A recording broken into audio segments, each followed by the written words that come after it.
bang, bang, bang, bang, bang, bang, bang.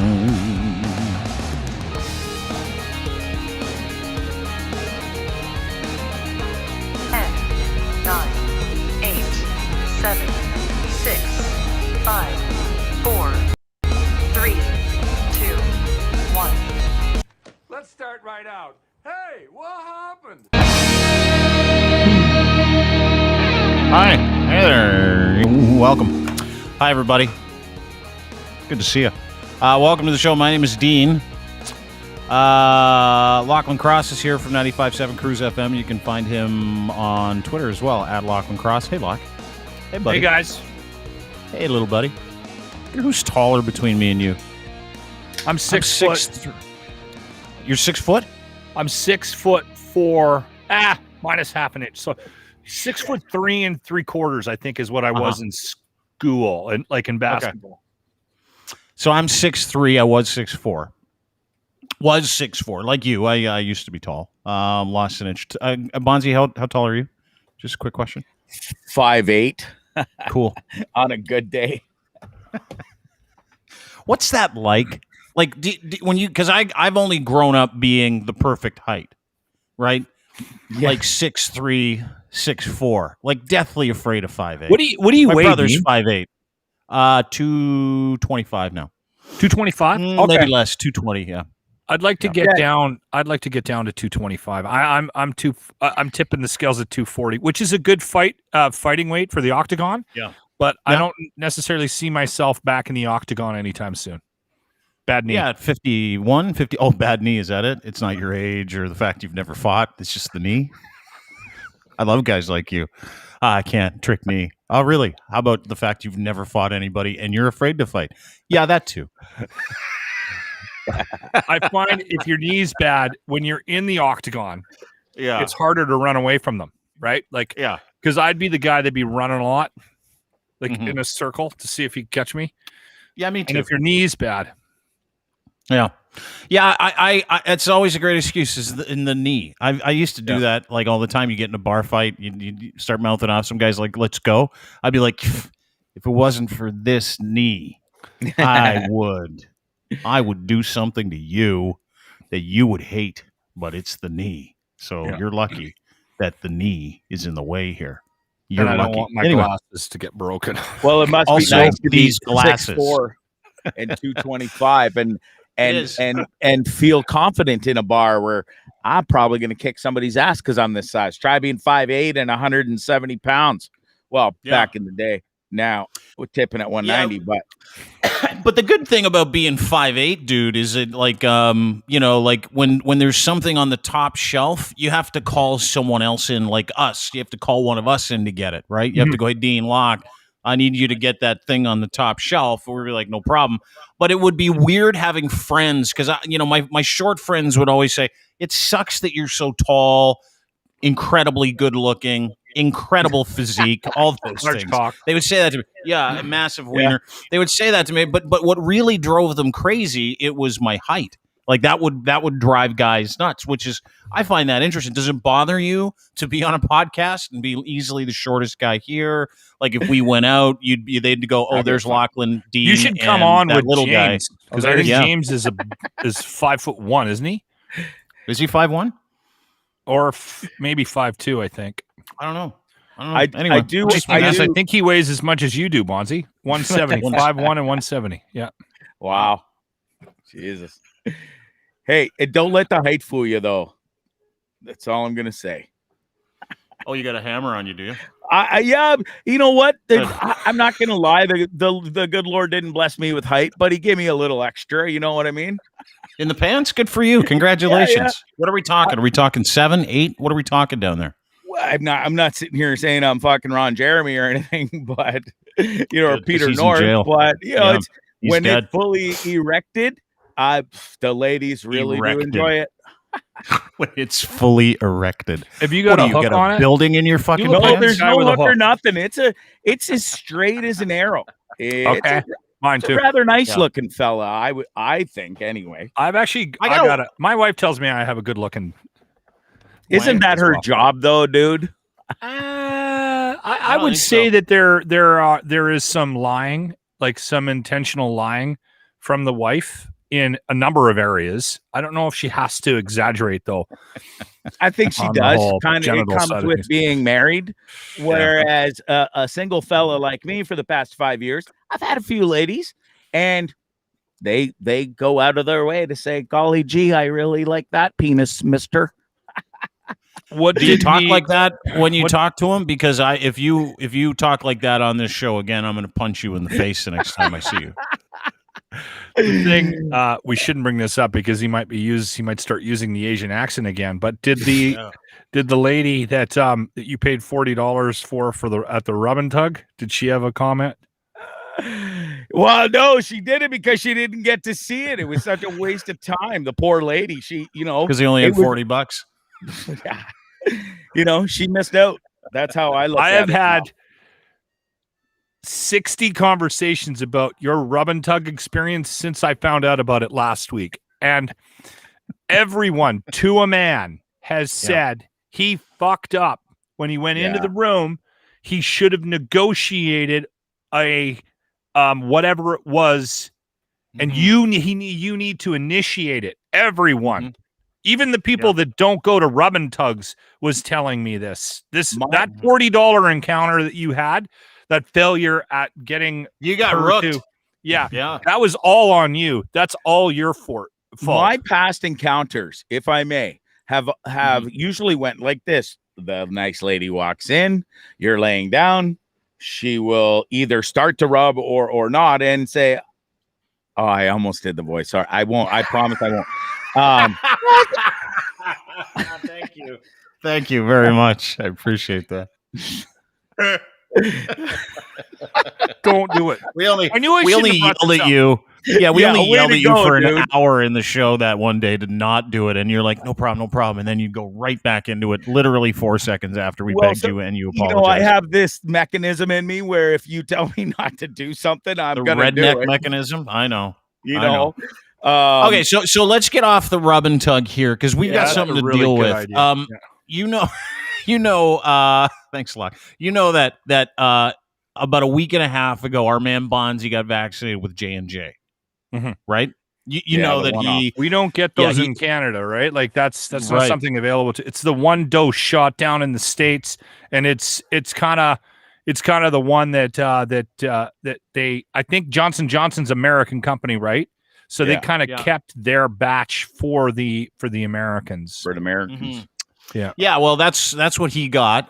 So I texted him yesterday, and I'm like, Bondzee, you in tomorrow for the podcast? He's like, Diener, does a lesbian love vagina? I'm like, I'm pretty sure. Then he says, which is classic Bondzee. Then he goes, Wednesday's my new favorite day of the week. That's a nice thing to say, right? 7 days sober now. That's incredible. I'm so happy for you.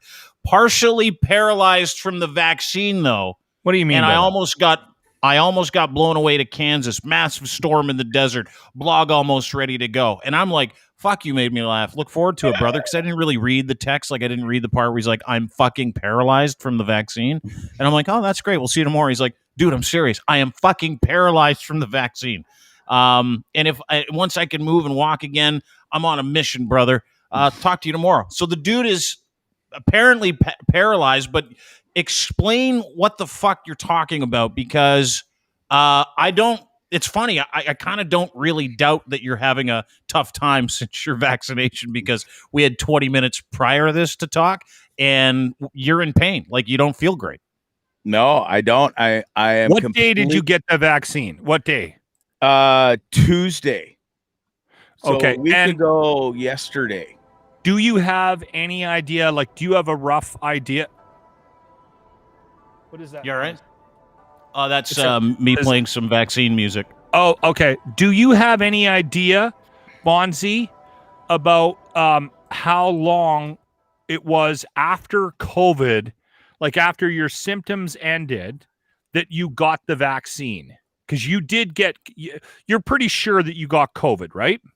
Well, no, I'm not. I think it was more of just a cold from being in the back of the bus where it was freezing cold to coming up to the front of the bus. Your hair wet? Yeah. Anyways, listen, I waited. That's why I waited so long. I waited about 3 weeks from the time that I started feeling bad. I got better. I waited 3 weeks, and people even commented, "Has Bondzee come through on his promise yet?" Because I did promise on the show that I would go and get vaccinated. Okay, and so I did wait. I finally went and did it. I felt 100% better. I was running 5K a day, and then I went and got vaccinated. And now I walk about 5 steps a day from the bed to this pull-out couch at the front of the bus, where I've saying you're paralyzed is somewhat of an exaggeration. You feel it is. You feel really, really like sick and lethargic. No, like got like okay. So Bondzee, take us through. So let's go through. You get the vaccine, right? Tail end of whatever, you had some kind of flu, might have been COVID, don't know. You go in after we chide you. You might be a caddy on the LPGA tour. You might be able to work in Hollywood. You've got a couple commercials. They're like, it's important for you to get vaccinated. So therefore, all these things add up. You go in, get your shot. We played it live here a couple weeks ago. Take us through the series of things that happened. Sorry, I'm laughing. Take us through the series of things that happened post-vaccination and then your symptoms so that we can go from there. So I get the vaccine late Tuesday afternoon, come back, go to the gym, feel fine. Arm doesn't even hurt.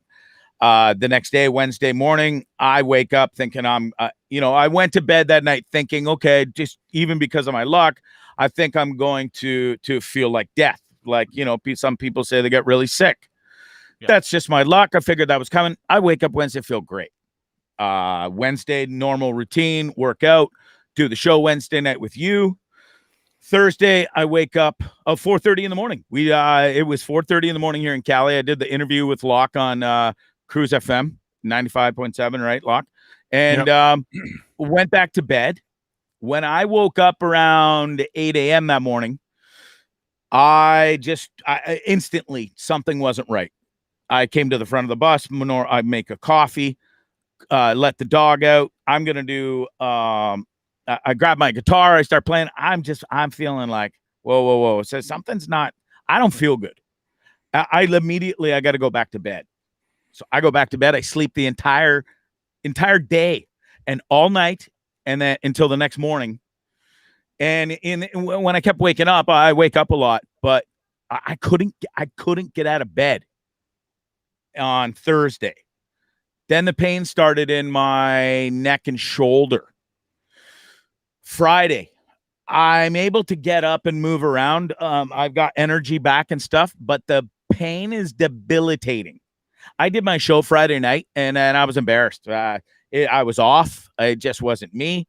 I was miserable. And then I think it's going to go away. Saturday, I couldn't even get out of bed again. It literally, if I was vertical, walking around or moving, it was pure pain, all from the top of my brain down into my shoulder, right down to my fingertips and my left arm where I got the vaccination. Saturday, I think it's going to go away. Sunday, I think it's going to go away. Now I do the show Monday, and I'm on fire now. Like, I'm the most miserable I've ever been. I want to order alcohol and chug it to have some sort of pain relief. I'm talking to the good doctor, Dr. Mario, and at first he's like, this will go away, give it a couple days, put some heat on it. So I was putting a warm cloth. So even Tara was sending me advice, because my water on this bus is smoking hot. So I put those towels on my neck and shoulder. It did nothing, like nothing.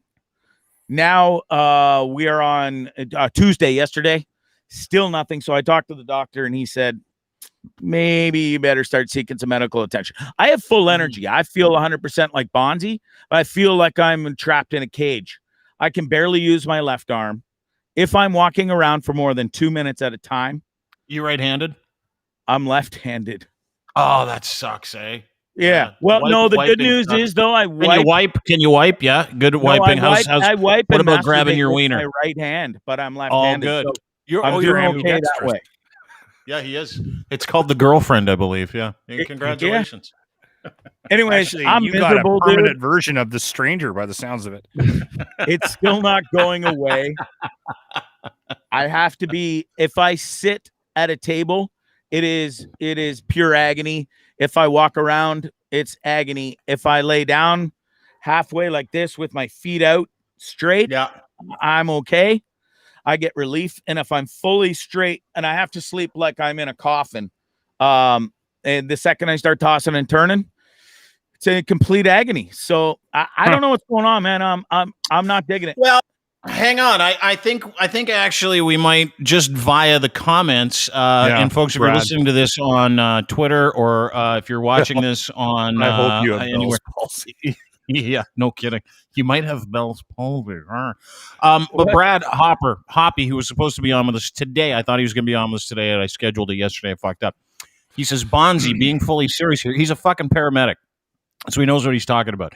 Being fully serious here, send me a DM. Pretty sure you may have, I don't even know how you say it, Guillain-Barré syndrome? Yeah. Guillain-Barré syndrome? It actually is a legitimate side effect of this vaccination. Interesting, because that's his next tweet. It's rare but not unheard of side effects of the vax. It's not necessarily permanent, but medical attention is advised. And then Ryan Lindley, who hosts the Sheeple Shepherd podcast here at DeanBlundell.com, says, hey, definitely sounds like it. Also rare but possible side effects of the vaccine. And then this cat's like, maybe you got Bell's palsy. Yeah, well, Wade's a smart ass. I like Wade. Wade is Tara. also... Yikes, Bondzee, get it checked. Listen to Brad. Then Brad now says, have a read here, Bondzee, and he sent a couple of things. How do you say it? Guillain-Barré. Guillain-Barré syndrome. That's what you might have. That doesn't sound right, but because I've heard people that are a lot smarter than me say it properly. But Guillain-Barré. Can I say something? And Bondzee, I want you to understand something about where this advice is coming from. Okay. It's coming from the heart. It really is. Because I think over the last year that I've been on this podcast, I think I've gotten to know you fairly well. Syphilis. Somebody thinks it's syphilis. Oh, buddy, maybe you got syphilis. You need to have sex to have syphilis, for crying out loud.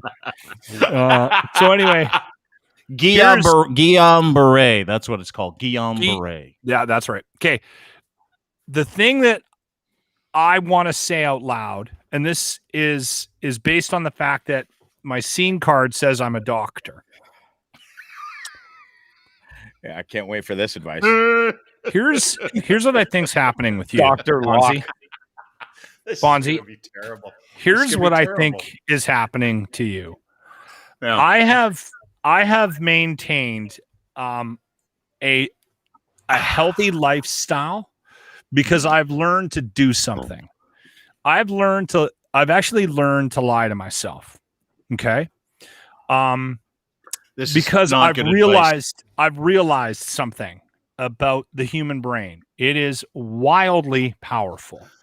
And if you get up in the morning and you decide something, it will come to fruition. Oh, bro, you're preaching to the choir. I've read the books by Dr. John Sarno. I suffered with debilitating back pain when I was younger, and I read that those books saved my life. I know the power of the brain, and I've played the game. I know how to treat myself when such thing happens. I've tried it all weekend long, dude. I would sit here and say 1,000,000 times, and I'm not even exaggerating, over and over. You say, brain, increase the blood flow to the tissues in my neck and back or shoulder on the left side. And you tell it and you get angry. You're like, brain, you fucking do it now. You do it. You know, I've been there, dude. You look in the mirror, you freak out at yourself. The mind-body connection. And there's a couple more too. Wonderful books by Dr. John Sarno. They saved my life. And I brought these practices back. It ain't working. It ain't working. So okay, so let me, I'm going to read you. I'm going to read you. Sorry, go ahead. I think he's given himself this. I don't think so. I'm just doing some research on Guillain-Barré syndrome. Guillain-Barré. You've manifested this. Maybe not though. We got to kind of take it fucking one day at a time. No, because dude, I was so psychosomatic. Tuesday, a lot of people get sick right away. Tuesday and Wednesday, I felt like $1,000,000. I was like, right on. Okay. I'm out so of this. can I? Dean never. Can I? Yep. Okay, Bondzee, relax. Go. You're gonna be fine. Go. Guillain-Barré syndrome. rare disorder in which your body's immune system attacks your nerves. Weakness and tingling in your extremities are usually the first symptoms. Is that a yes or a no? Yes. Yes or no? Okay. Weakness the exact and cause tingling? of that exact cause of Guillain-Barré syndrome is unknown. But 2/3 of patients report symptoms in the first 6 weeks. These include respiratory or gastrointestinal infections. Do you have a gastrointestinal infection? Do you have the shits? Yes or no? No. Although most people might be recover very from this specific syndrome. to the nerve in his neck, though, too, right? Might be. Yep. The mortality rate is 4% to 7%. Between 60 and 80% of people are able to walk at 6 months. You can walk, right? No problem walking. Just hurts. No. Just hurts. Yeah, you're good. Here are the symptoms. Let's go through these symptoms. You ready? Prickling, pins and needles sensation in your fingers, toes, ankles, or wrists. Yes. He did talk about Weakness. the fingers. Yeah. Weakness in your legs that spreads to your upper body. Yes. Unsteady walking, inability to walk or climb stairs. No, haven't noticed that. Difficulty with facial movements. Yeah, That's I pretty feel general. I feel like the past little bit, involuntarily, my mouth drops. I've noticed it watching back my videos, and it's not me doing. I've never talked like outside of my mouth, so maybe. I don't someone know. asked me the other day in your podcast if you were wasted. Actually, I'm like, I'm pretty sure he's on the wagon. Double vision. Do you have any of that? Inability to move your eyes. No. Severe pain that may feel achy, shooting, cramp-like, worse at night. Yes. No. Yes. Difficulty with bladder control, small bowel function. No. Rapid heart rate. Is your heart rate up? I already have high blood pressure that I take medication for, so probably. Good for you. You're on the right track. Yeah. Clock's killing himself laughing. You have every single one of these things. I wish actually might have Guillain-Barré syndrome. I can't see you guys. The whole show. You gave it to yourself. You know what? Honestly, this is all your fault because you were so anti-vax. I knew that something like this was going to happen to him. You know what? If he doesn't, I was going to say, I hope he comes back with a blue helmet.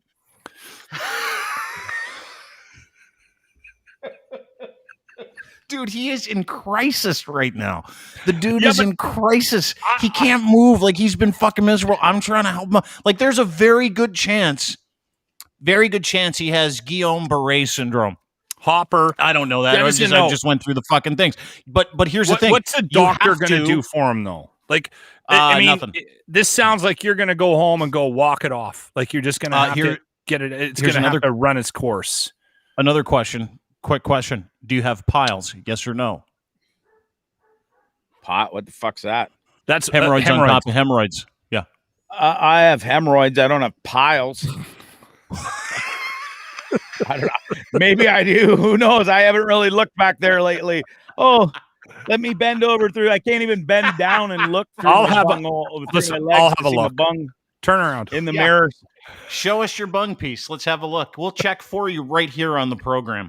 I don't see why. Like, this isn't going to be we're doing medical work here, right? Like, I had a doctor text me today. We got a paramedic on the line. Yeah. Hoppy. Yeah.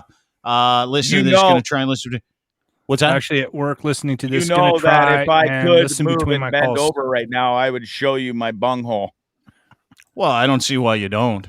I mean, well, I think it is safe to say, like Hopper's right.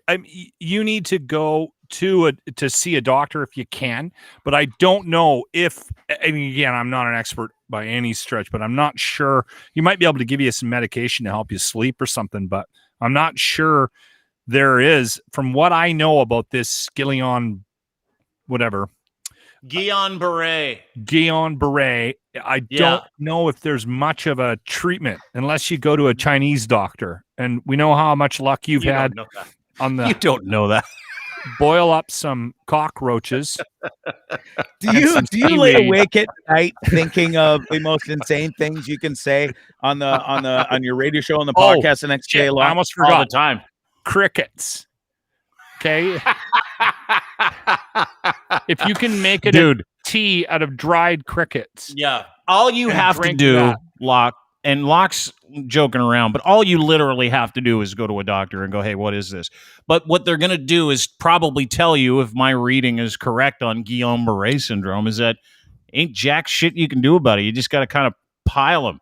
There are real treatment options, actually. This is from Brad Hopper. Don't deter him, Locke. There are true treatment options. That's from a medical professional. You Just should letting go you know. you should go to the doctor. But I think you need to, honestly, though, I think you need to come to the conclusion that both Dean and I have, and everybody watching, that you gave this to yourself. He didn't give it to himself. I don't believe that for 1 second. The gotta fucking vaccine gave it to me. Because ever since I got that goddamn shot, my life has been in a complete disarray. And dude, it's not in disarray. You have some nerve pain that'll go away over time if you go seek medical treatment. It's not that big of a deal. You like, gave it's just this like to yourself. Look at guys, literally propped up. He can't move, hasn't for days, and then there's Lachlan going, "Yeah, it's your own fucking fault, dude." This to yourself. I'll fight you right now, Locke, if I could. So miserable. I don't want to see if you. I still want to see if you have piles. Yeah, I want to see your bung piece too. Kind of. I don't know why. Not like for a sexual reason. I'm like, it would be a really cool podcast. Yes, if you just dropped trow and turned around and showed us your stink star. I think really I have a nice bum hole.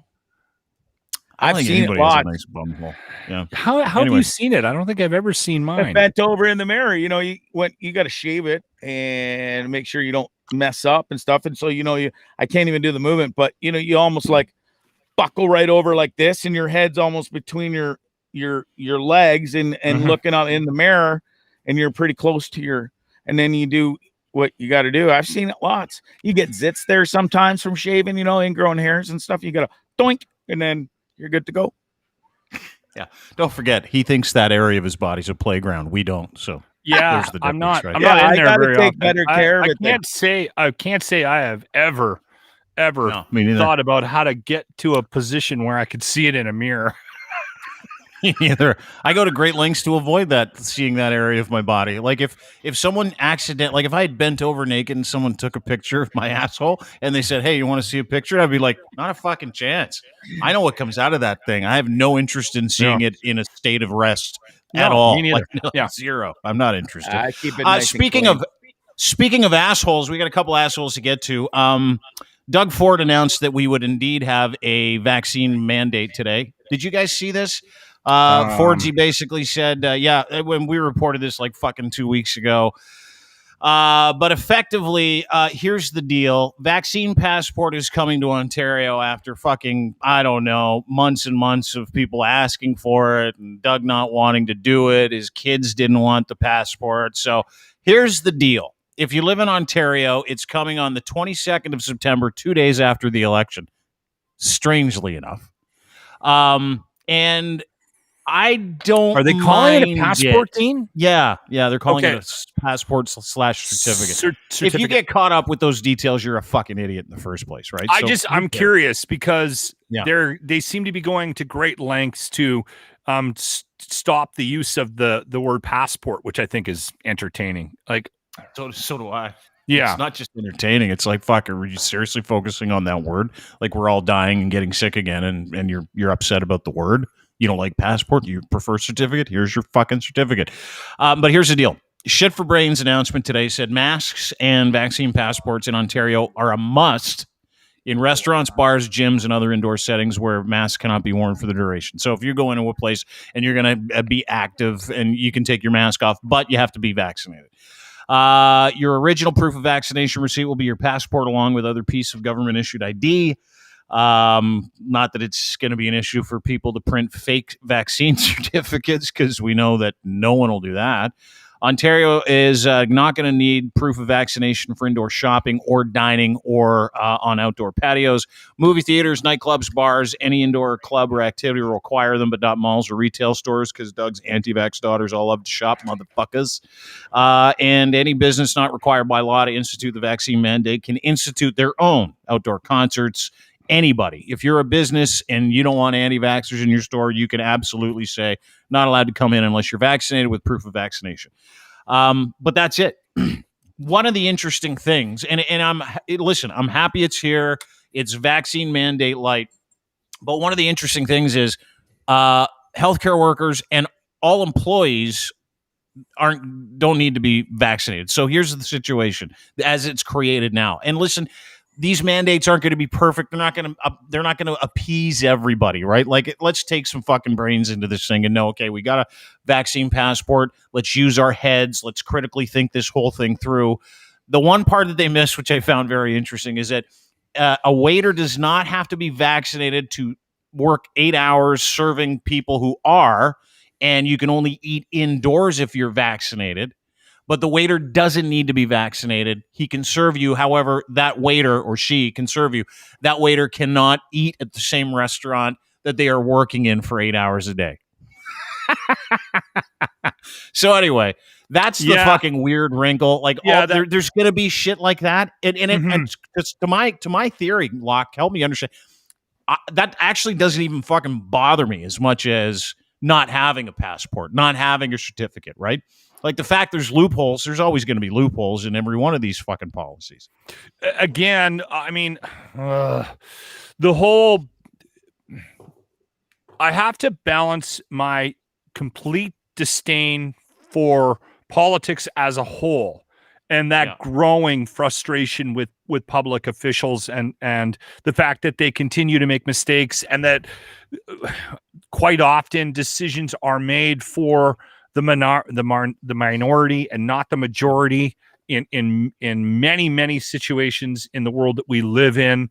But I've come around on the vaccine passport, because anytime anybody says to me, "Hey, let's give the people that make decisions for us more power," I go, "Ooh, is that a good idea? Do we trust these people?" And then I have to sort of backtrack from that because I'm anti-government. I have to backtrack from that and then make a decision on why it might be a good idea from a common sense perspective. So I take my hatred of public officials out of the equation. Right. It makes a lot of sense to me that we would be trying to instigate something, and I think it should be at a federal level. I don't think it should be like province to province, municipality to municipality. We should have some form of a certificate, passport, whatever the fuck you want to call it, that verifies vaccination. And then I think you should allow the public sector to dictate what they want to do, right? But I find it hard to believe that any province, because the medical side of things is legislated by the provinces, any province doesn't have mandatory vaccinations for their healthcare workers. That just makes no sense to me at all. Yeah, and it's not just the healthcare workers, Locke, is specifically in this province. It's healthcare workers. It's in each police force, regional or provincial police force has their own mandate, right, and stuff like that. But you're seeing it, and let me just play devil's advocate here for a second. You're watching Justin Trudeau go, fucking campaign stop to campaign stop. People chase him around, say that they're going to fucking hang him, call him a Nazi. They're fucking idiots, by the way. Like, we all know these people are complete fucking idiots. Too, but they're not helping the situation. Case in point, these are like the vaccine thing comes in today here and they announced it today. It comes in on the 22nd of September. These are people literally in real time. Kareem is out on the street right now, following these assholes. But these are, listen how fucking stupid this guy is. These are people that really don't want to get vaccinated. Are you guys ready for a booster shot every 5 months? Well, that's what's coming, a booster shot every 5 months. Otherwise, you're going to be one of us. 2 shots are not enough. No vax pass. No vax pass. No vax pass. No vax pass. No vax pass. No vax pass. No vax pass. I like the guy filming with a dart in his mouth. Yeah, no vaccines for me, but let me suck down these 400 different carcinogens. Ooh, baby. Problem I have now with the idea that we might not have one or it might not be implemented in Alberta is because the numbers are starting to go up, and it doesn't matter if I say it or not, because you're either on two sides of the equation. You either believe what we're going through is real or you don't. And I fall on the side of, okay, I have a problem with some of the decisions they're making, but I believe that what we're going through is real. And over 4 million people around more than 45 million people in the world have died from COVID-19, right? And I realize people die of things every year, but that's 4.5 million people. We're lucky that we live in Canada. We've got a relatively healthy population and we have decent health care, and we've managed to mitigate the losses to a certain extent, I think. So I think if we had more people dying, I think we'd have a little bit more compliance and a little less of guys on the streets going crazy about vaccine passports. But for me, the vaccine passport will allow businesses in the country to make decisions for themselves as to what they want to do. And then you take the power out of the hands of the anti-maskers and you put it in the hands of the vaccinated. That has been working, and that is proven to be successful in combating the massive spread of this disease, which, by the way, variants keep changing and it keeps getting stronger, and we're going to get different viruses and variants and whatnot. So to me, it's not a punishment thing for the anti-vaxxers and the people who have decided that they're not going to do that. To me, it's an avenue for the rest of society, which happens to be 80%, to continue to live life the way they want to live life and normally. If you still don't want to get vaxxed, you still don't have to. Nobody is forcing you to. If you are a healthcare worker and you're an anti-vaxxer and they mandate, guess what? Go drive a truck. Yeah. You know what? Pick a different fucking job. I feel that way about the cops. I feel that way about everybody that should get vaccinated. I feel that way about public servants, and I feel that way about private citizens that don't want to get vaccinated either. The difference between them and listen, you want to drag me for saying them and us? I'm talking about people who believe in science and vaccines and people don't. There's an us and them here thing. It is. And these kinds of fucking jagoffs that we just watched walking up and down Yonge Street in the heat of a pandemic, they're the ones that are ushering in this fucking thing they don't want, which is this two-tiered society, right? Yeah. That's the fear. That's what you want fucking medical segregation, like Doug Ford's daughter talked about in that stupid fucking post she put out. You want medical segregation, you fucking got it. You want a two-tiered society, you got it. Listen, we're all sitting here saying we don't want the passports either, which is why it's much easier for you to just go get fucking vaccinated. Like the last thing I want to do, and I've got all my papers here, and I showed my kid because we had to actually take videos of papers and pictures of our papers because he's got baseball, he's got commitments, he's accountable to a group of people. So we went through all of our different, I've got them here. If you don't have these things, if you don't have these barcodes, if you don't have your vaccine passport in Ontario, anything non-essential is out of the fucking question. Out of the question. And if you think that it's a population control thing, if you think it is, and if you think that the underground society wants to keep 20% of the dumbest people in the world around and wants to kill everybody else, you're a fucking crazy person. Like, stop with all that shit. Stop with the two-tiered society stuff, because all of us want the same thing. We want all of us to unite, come together, get in the middle, get vaccinated. And if you don't want to get vaccinated, that's fine. But be prepared to live with the consequences that you say you don't want, but you're ushering in yourself with every protest and every time you fucking put out a tweet saying that, you know, the government's trying to kill us or the mRNA vaccines have been developed by Nazis. Like, go fuck yourself already. That's the you, and this is the them. That's us versus them.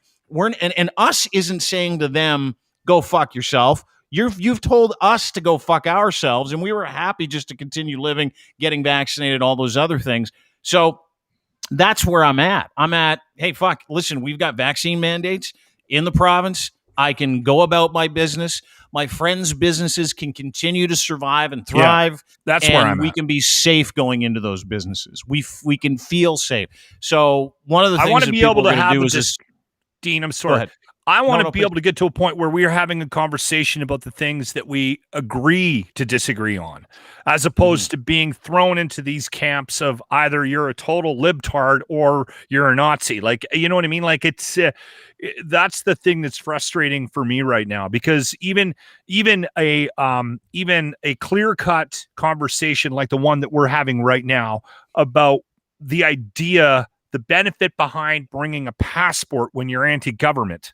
Like, if I had said to myself, like Lachlan 3 years ago, that I would be on this side of this argument, I would have told that guy to fuck off. Like, get out of here. There is no way I would have agreed to allow this government or any government that I've been a part of, that I've known in this country, to do something like this. You would have thought I lost my mind.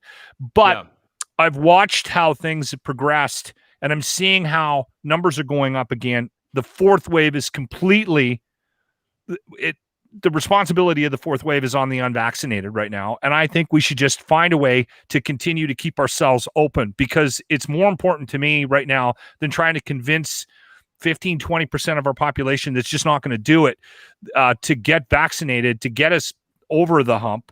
Right. Then it's a waste of time, in my opinion. And I think we should be focusing on the people that have actually taken the time to do something positive for the world that they live in. And here's the other thing. Yeah, here's the other thing that I think is interesting, and we can ponder this. And I mean, if you're self-aware, if you're self-aware enough, as a person that might be an anti-vax, and you're refusing to get the vaccine, and the reason why I know this to be true, and I know that I am not wrong on this, is that I know 3 or 4 people. There's one person that is a little quieter, but I know 3 or 4 rather vocal people that have not been vaccinated.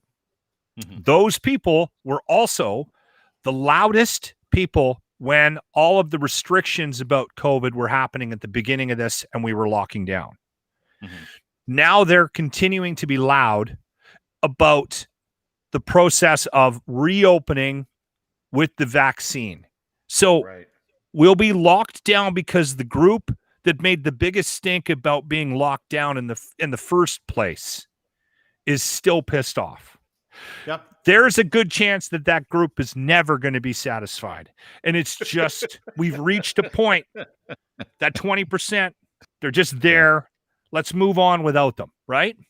Yep, I don't disagree, dude. And you know what? It's happening more and more institutionally, too. My buddy Don, through Twitch. You can find us at Dean Blundell TV on Twitch. In the United States, no vaccine means you are back of the fucking line for medical care when you walk into emergency. Hospitals are now making the choice to service those that are vaccinated. 100% okay. I'm 100% okay with that.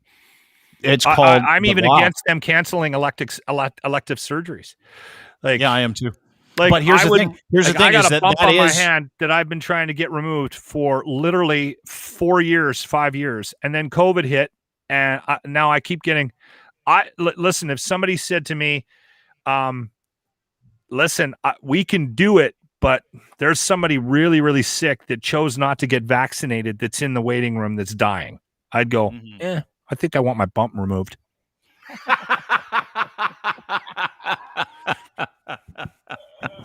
You know, and here's the thing is that there are millions of fully vaccinated, responsible individuals who are in the same boat as you.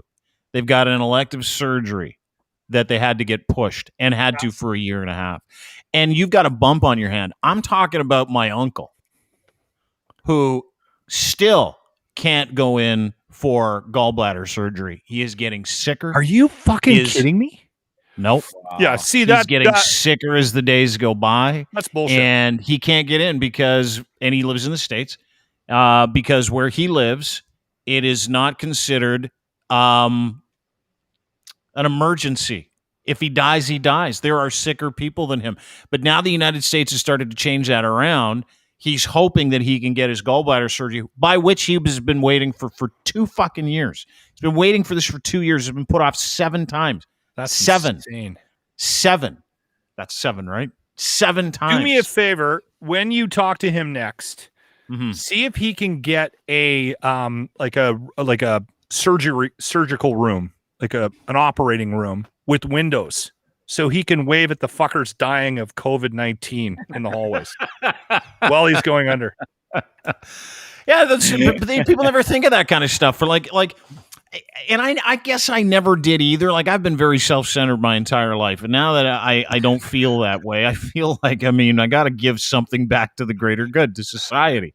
Is part of me, there's a very small part, and it shrinks every day, where, you know, I know people who've been sick with COVID that have chosen not to get vaccinated that now have long haul effects, unlike Bondzee, who appears to have Guillain-Barré syndrome from his vaccine. From the vaccine, which he gave himself. He didn't give it to himself. That's for you, There's Locke. the finger. I love it. That's for you, Locke, James, not you, Dean. If only James would respond to us with just a middle finger and a laugh. Life would be so fun. Listen, Bondzee, go see a doctor, okay? You know I'm kidding. You know I love you, right? I know, bro. I know. But I think let's break this down in percentages. I think that there's a 5% chance that you may have, because of your anti-vax status, may have brought this on yourself. I think you even need to own that a little bit. I don't think he wants to. No, I don't agree with you. He so desperately needs to blame the vaccine and not himself. No, it might be the vaccine. I was doing so fucking good. Bondzee, I was on top of the world. I was feeling great about myself. I was in such a great this disease is routine unexplainable. and a good mind space with my kids every single day. And then all of a sudden, I go get a fucking stupid needle in my arm, and whammo!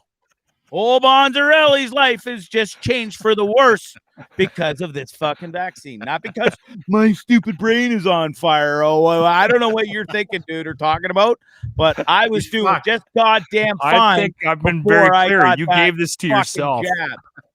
And that's not what I'm sticking to. You give it to yourself. Hey, speaking of which, just let you know, the mind of the anti-vaxxer. I got this today. This is one of my all-time favorites. I think I need, hang on a second, I'm going to pull that down. This is like, we have a comment section, deanblundell.com, and I stay away from it because there are a lot of people in there that like to call me the N-word for some reason. Nazi. And so I'm like, let's clarify that quickly. Nazi. Yeah. Sorry. Let's get in front of that one. Nazi. Yeah. Call me a Nazi. But let me just read this to you. This is from a comment from deanblundell.com. It was because I had posted a story about the vaccine announcement today, which eventually came. Ontario now has a mandate, September 22nd. The email I got was from anti-vaxxer, and the email is Dean Blundell is a fucking goof at gmail.com. Is that your email address? That's pretty good, actually. Not bad, eh? Yeah, no, it's not, but whatever. You are a communist piece of shit. That's the subject. Message. Glad to see you got your vaccine. Hope you enjoy the fact you will die in the next 3 to 5 years as much as I'll enjoy watching you die. Wow. Stop centering out people. Stop centering out people and being a general asshole to others. I thought about that, actually, anti-vaxxer. And no, it's just way too fun. Like, there's got to be something in it for me. And what's in it for me is showing videos of how brain dead you guys are and showing the receipts of how fucking incredibly moronic and stupid you are. I got one the other day from an anti-vaxxer. Fuck you, fascist. Communist, fascist. Make up your mind. Fuck you, fascist. I hope your kids die, the guy said. My kids. And I'm like, that's who these people are. And every single one that comes across our comment feed, every single one, every single anti-vaxxer, it's the same IQ, it's the same brain, it's the same person who's so fucking stupid, like literally so fucking stupid, they make up a fake go to the trouble of making up a fake email address just to call me a commie piece of shit.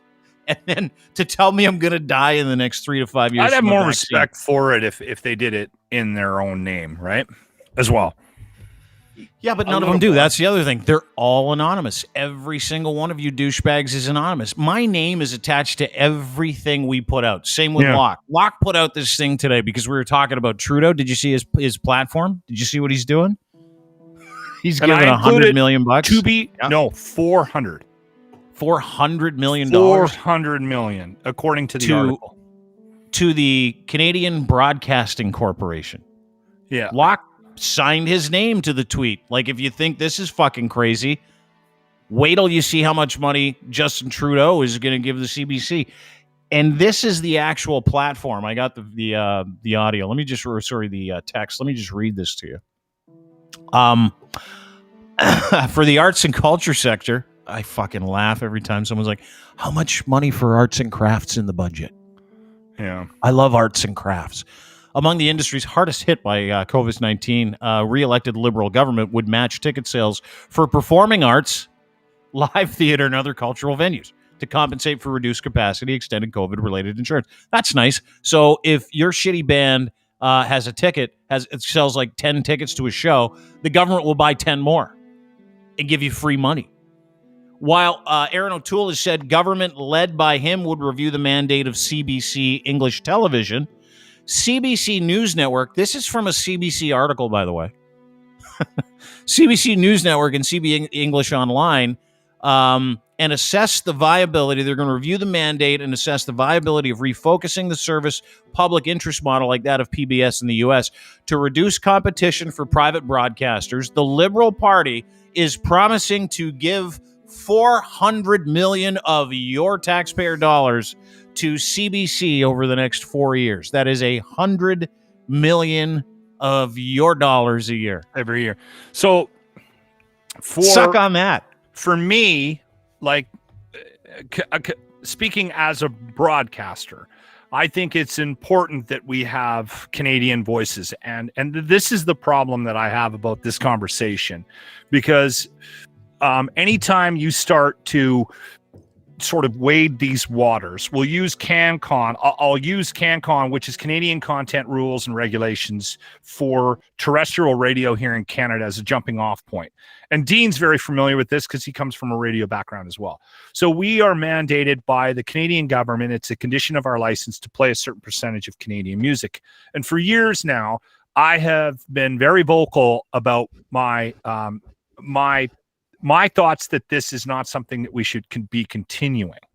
Mm-hmm. And I think it should be reduced and completely eliminated, but that'll never happen. Now, the reason why I think it needs to go away is not because I hate Canadian music or I hate Canadian artists, or I actually think that Canadian artists don't deserve to be played on Canadian radio. It's because the long-term unintended consequence of Canadian content is that it is hurting these artists' careers outside of the borders of Canada. Mm-hmm. And every time they change the regulations of Canadian content, the industry, what it does is it just increases the number of spins for the artists you already know. So we're not using Canadian content as a development thing anymore in this country. Back in the day, it was, and it did prop up Canadian artists, and I think it was a good idea when it first started. Now, It's hurting Canadian music, in my opinion, and it should be abolished or greatly reduced. Now, that conversation you don't hear. No one has it because everyone's scared to have the conversation. And everyone that might have a say in CanCon regulations doesn't want to be the guy that says, well, we're abolishing CanCon, because that immediately is going to get jumped on by all the gaslighters that they just want to kill Canadian content. Bingo. You never get past the conversation. You never get past that point. What, you don't like fucking Canadian music? That's going to happen with this whole thing. And this is the same thing with Canadian Broadcast Corporation, CBC. I don't think it should go away, but I think they should be forced to compete equally with the rest of the media companies in this country. And the reason why I think that is because they are pissing money away. This industry has gone through consolidation for years now, and it started in the late 90s, early 2000s, where companies started fucking slashing people. You no longer have people showing up to work just to archive music and mark CDs or albums and put them in a library, and they make $45,000-$50,000 a year. Those jobs went away. You got guys doing multiple things now, and the consolidation of this business was beat up. Like, it beat up the business. It beat up radio. It beat up television. It beat up, well, television took a little bit longer. It beat the shit out of newspaper because of how we all digest content. We all took it on demand. We digest content on demand and digitally, and those traditional assets, radio, television, newsprint, had specific windows and times that they were forcing us into. We don't live like that anymore. No. Like, you know, morning drive used to be the big show. We don't live like that anymore. Hold on. CBC still lives like that. They're living in 1997. Ask anybody that works there. They have never gone through consolidation. They're still paying people. You'll walk into a room full of radio people and they're just wasting, they're pissing money away because no one's ever forced them to be accountable for the dollars coming in, because we just keep propping them up every year. And the Liberal government is going to do it again. And if I was running the country, I'd pull every fucking penny out of them and go, you're on your own. There's absolutely no reason why you can't create content that competes with the rest of the industry that you're in. Right? And that's what should happen. It should happen, and it should have happened a long time ago. I mean, we've been talking about defunding the CBC for fucking 30 years, right? Like, every year you hear the same thing. And it was to the point where I remember saying this to one of our former federal leaders, and I can't remember which one. I can't remember. But I remember saying this, and it was years ago. I'm like, the first person to get rid of the CRTC and the CBC is going to get my vote for life. Like, for life. Because as someone in media who understands how the CBC works, which is really incredible, is that they get a billions and billions of dollars of taxpayer money every year to operate. Then on top of that, they're allowed to go out and compete with other traditional assets who aren't propped up by the state for the same money. And what Trudeau is saying is, hey, listen, we're going to take CBC offline and we're going to fund it like the PBS. He promised to do that 2 elections ago, 1 election ago. Didn't do it. He just gave hundreds of millions of dollars to traditional media and said, here, hopefully this makes up for the losses because you guys are too fucking stupid to be able to understand what a digital enterprise actually is. So here's some money because you guys are a bunch of complaining, rich fucking losers that run traditional media in this country. So let's now back up to the CBC. They get $1 billion. They can also sell traditionally like everybody else. On top of it, here's the great part.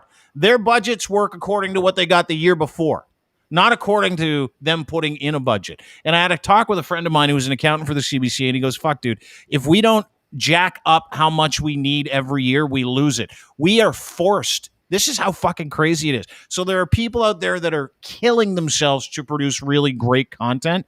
The CBC takes all the money at the end of the year and they try to fucking blow it because it's government money, right? So they give people bonuses, they buy fucking buildings, they dump it into program costs, which are fucking 10 times what they should be. But if they don't, they piss it away because they know if they don't piss it away, if the cupboard is not empty at the end of their fiscal year, they don't get more money from the government. You can't compete with that.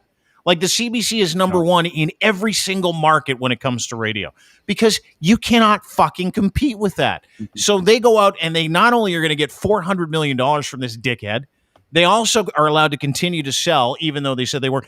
I fucking don't even think he'll do it. That's the crazy part, is that all of these fucking things are bribes. Like the $400 million to the CBC is a bribe. Say he just said yesterday, I'm going to go after big tech. No, he didn't. 2 months ago, he was trying to go after us and our freedom of speech so that he could appease big tech. Like, it's fucking amazing to me. We're watching this whole thing happen in front of us, almost like the previous 7 to 10 years didn't fucking exist.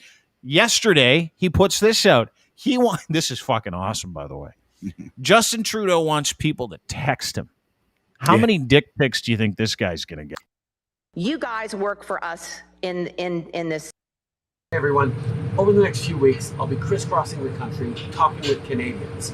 While I'm out there, I'm also going to be checking my texts. So make sure you reach out to me to share with me your concerns, your priorities, and how you think we can keep moving forward for everyone.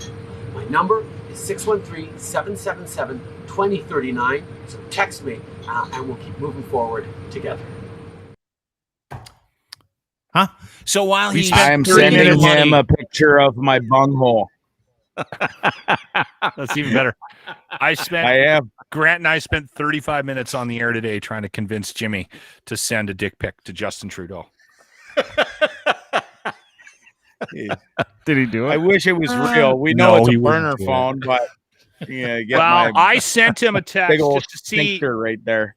Because I mean, as soon as we saw it, I was like, I'm going to load this into my phone and see what happens when I send him a text. And I got, I just got a response back. Salut, say Justin Trudeau. Hey, it's Justin Trudeau. Click the link so I can hear from you and stay in touch. So now what I think ends up happening is you click on that, and I didn't bother.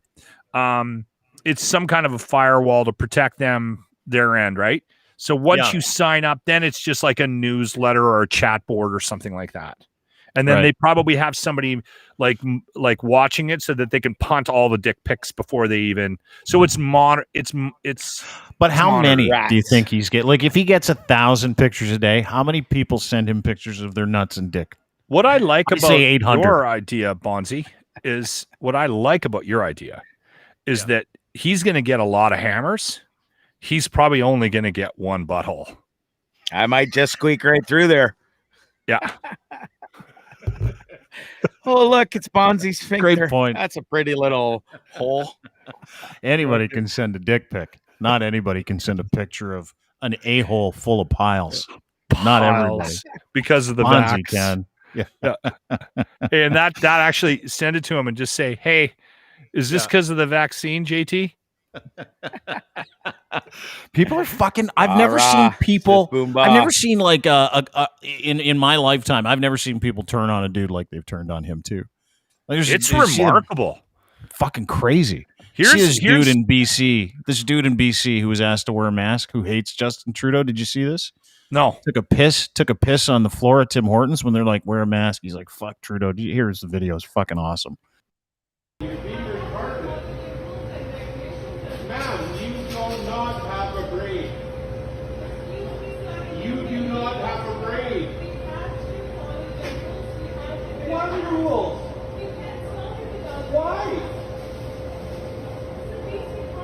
It's not a BC policy. BC policy says you have to observe exemptions. Well, I'm gonna fuck.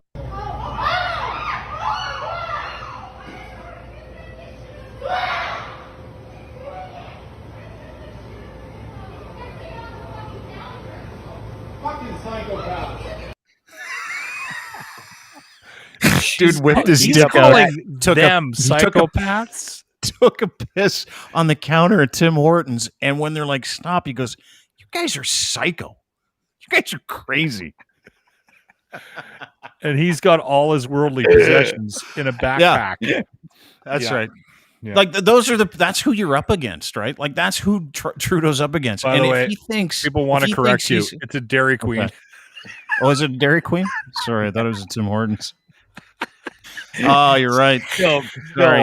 Corey Patterson. Dude, he pissed in a Dairy Queen. It makes it funnier. I don't know why. I think it kind of does. But thank you for the correction, everybody. He whipped his dick out and took a piss on a counter at an ice cream store. Oh man. Trudeau's not going to beat that guy. We're not beating him. Like we're not making sense to him, right? Like that's what it's not even worth the fucking fight. Exactly. Why bother fighting? We'll continue to go about our business, and I think that's great advice. Continue to go about your business. Do your thing. If some guy tells you that you're going to die from the vaccine, just say thanks. I'll appreciate it. I'll see you in a couple of years. You'll only get nerve damage like Bondzee. Yeah, just get on with it, dude. Anyway. You'll only be paralyzed from the neck down, everybody. Yeah. It'll be fine. Yeah, it'll be great. Though, Bondzee, can you imagine if you do have Guillain-Barré syndrome, Guillain-Barré? Well, can you imagine? I wouldn't be. We forced you to get the vaccine, and then you're like, guys, I don't want it because I might get nerve damage. And literally 2 days later, full on nerve damage. Sorry, dude. Yeah, Bondzee. Sorry. Don't be surprised if I come back and you wake up in the middle of the night and I'm standing over your bed with a sharp object. Just do me a favor, okay? Next podcast, we want a sippy cup with a straw and a blue helmet.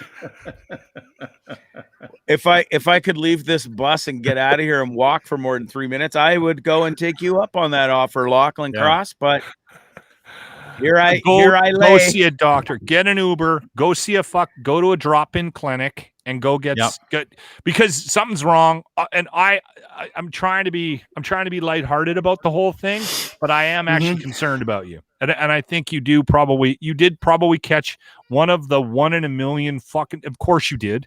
Of course we should have known. We should have actually sat down and made. I should have never got on what I had. I had a better chance of surviving and not getting COVID than I did of getting the jab and something fucking weird. I knew. I just knew it. That's why I keep saying you gave it to yourself.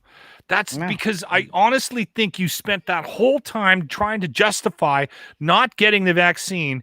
And then the minute you get it, you got the one thing you thought that you would get if you got the fucking vaccine. Because it took 3 days. Well, power not 3 of the days, brain.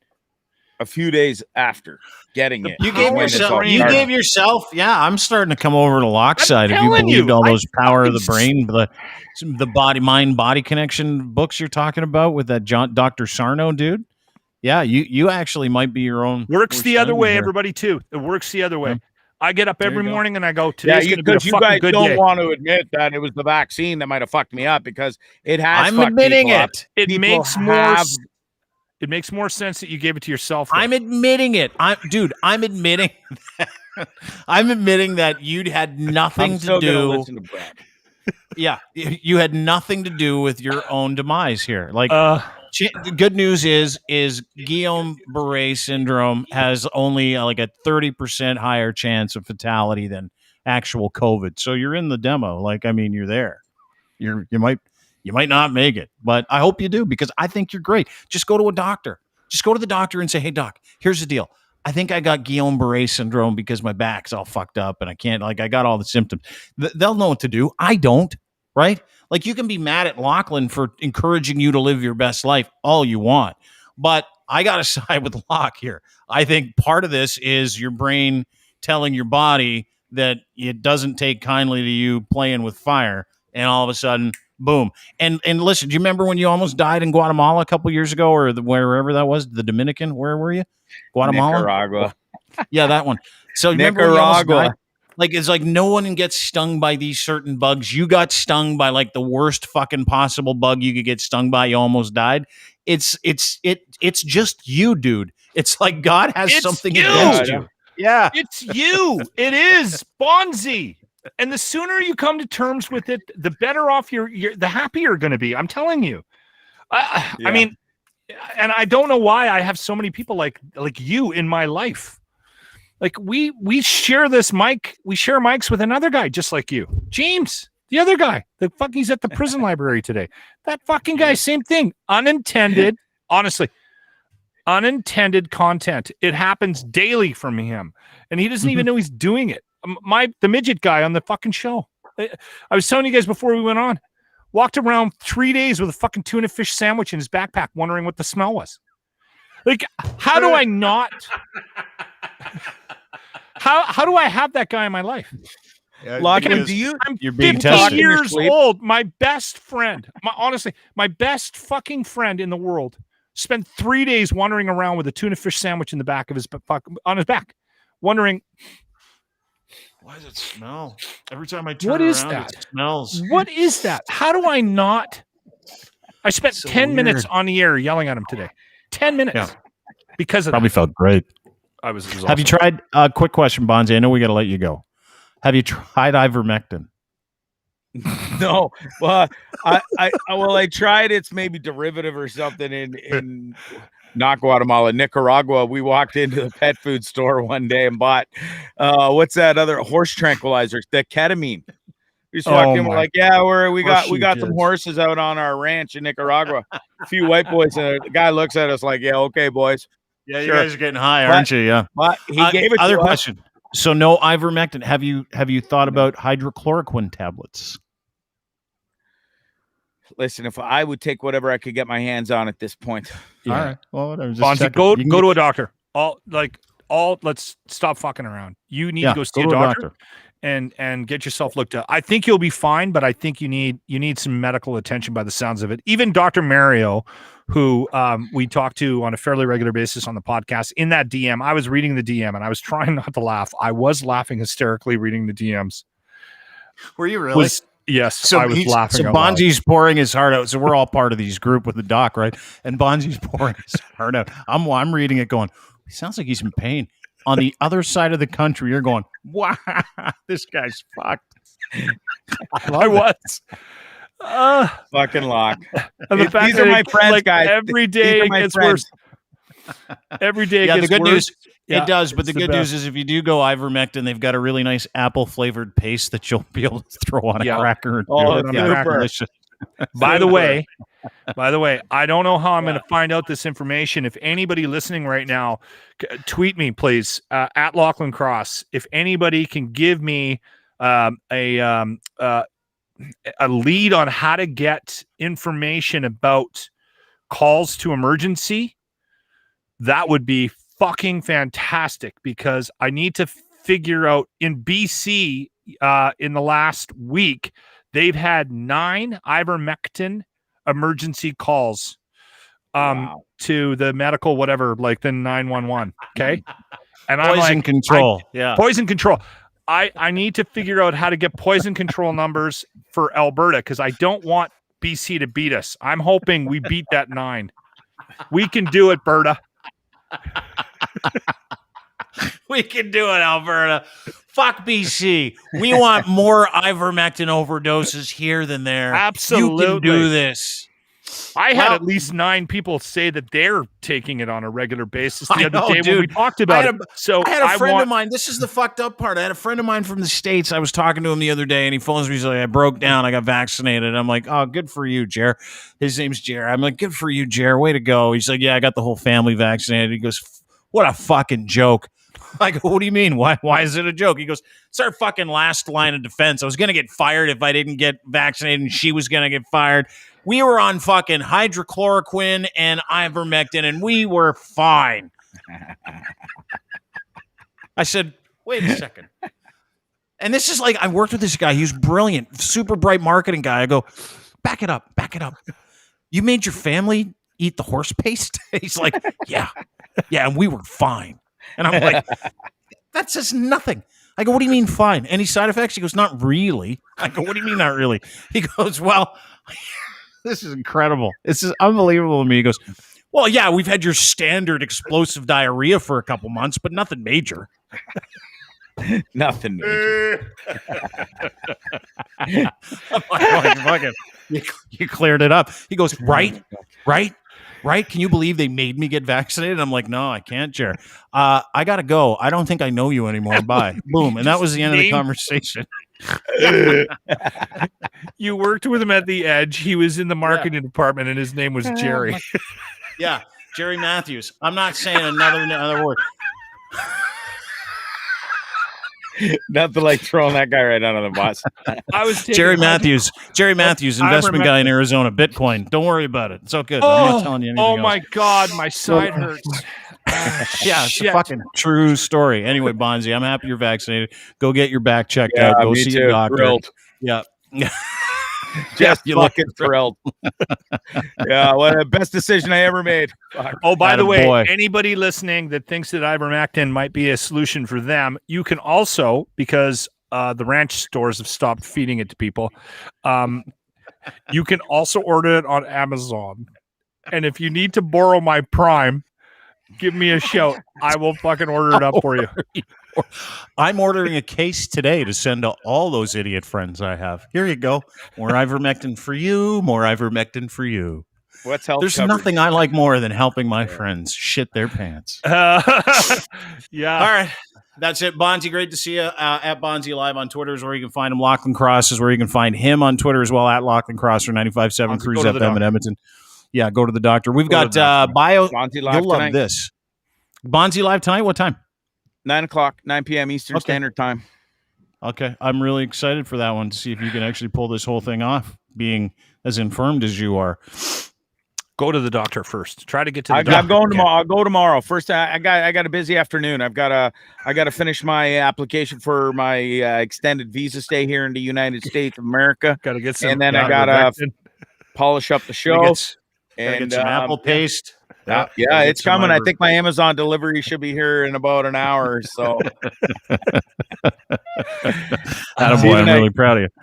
Good to see you too, Bondzee. All right, Bondzee, the ladies and gentlemen. See you, buddy. Great to see you as well. That is Bonzarelli and Locke. Thanks, everybody, for being part of the show. Appreciate it. As always, our friends over at Ed's Fine Imports, they've got your gitch. They're our partners. They sell luxurious underwear that has a pouch in the front for your nuts and your junk.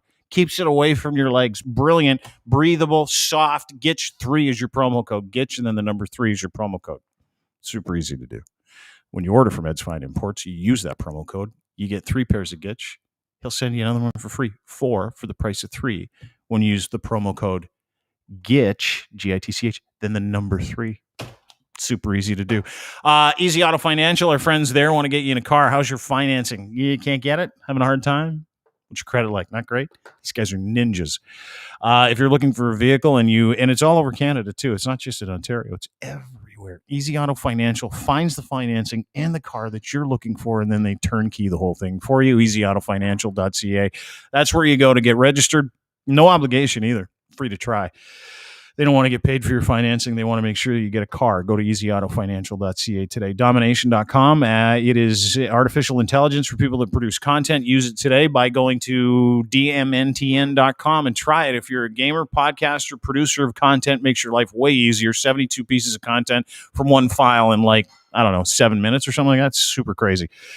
But use them today, DMNTN.com. And Blue Microphones, official partner of DeanBlundell.com and all 70 plus of our podcasts in the DeanBlundell.com network. Sign up for everything at DeanBlundell.com, and you can also sign up for a newsletter there as well. But use Blue microphone equipment, including Logitech cameras, MoFi headphones, courtesy of Blue. These are the best. Also, these XLR mics, the Blue Yeti X. They've got a few different XLR mics now, but check out their entire selection. Go to BlueMic.com or at Blue Microphones on Twitter. Give them a follow. Have a great day, everybody. We'll be back tomorrow, and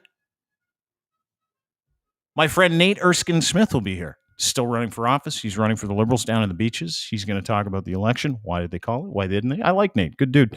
And then on Friday, biostatistician Ryan Imgrund will be joining us. Great dude. He just does math where it matters. So we're going to have him on to do stuff with us. Anyway, have a great day, everybody. We'll see you tomorrow. Bye.